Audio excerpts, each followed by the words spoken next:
No, not that he's a better child. It's just that he did so well. He did so well. Una, napaka-pogi naman talaga. Kanino nagmana yun? Lola niya. Lola niya. Uy, si kamukha ni Imelda. Oh, kamukha niya si Lola. Yeah. So, okay. So, Donnie, what kind of me time did you give him as a child? So, yun na nga, si Ella sociable. Si Donnie, slow to warm up, shy child. He was an introvert. I don't know now, kasi na-nurture na yung pagka-extrovert niya. Yung nature niya talaga shy siya. Nakita niyo yun, bata pa lang talaga. Mga bata iba-iba, no? Iba-iba talaga sila. Pero kailangan niya talaga ng time na bago gumising, kailangan mo siyang space.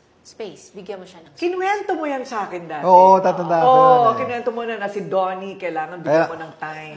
Si Ella, huling gisingin. Huli mo ginigising si Donnie. Si Ella. Inuuna mo si Donnie kasi 30 tama. minutes. Apat Bangon. yan di ba? Unahin mong gisingin, huling babangon. Ganun yun. So you have to adjust to the personality.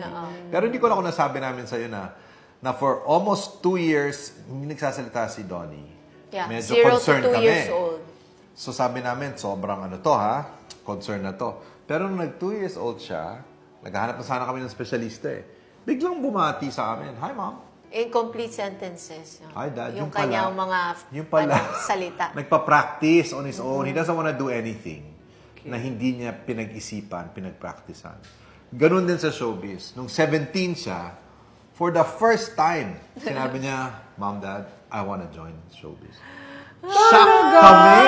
Yung pala, ilang taon niya nang iniisip yun. Yeah. Kaya by 18, nasa Star Magic na siya. May pelikula na siya. And, bakit? Kasi hindi, ang sabi ko sa heartbreak kanya, yan. Donnie, kung mag-artista ka, hindi kita ipapakilala kahit kanino. I will not make introductions for you. Kasi one day, kung just in case you make it, hindi mo mapapatawad yung sarili mo kasi lagi ka lang sasabihan, kaya ka nandyan dahil sa magulang mo. Kailangan mahanap ka. Nahanap. Ni Monch.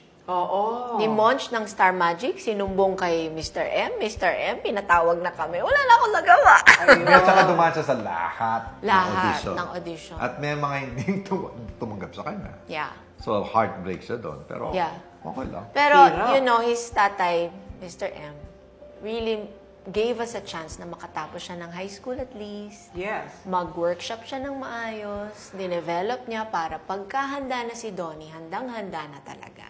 Then, doon niya binigyan ng mga opportunities na etong para sa iyo.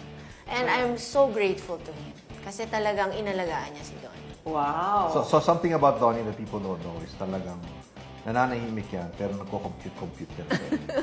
Nagkaplano na. Rubik's Cube. He can do it. In fact, gusto niya turuan yung mga kapatid niya.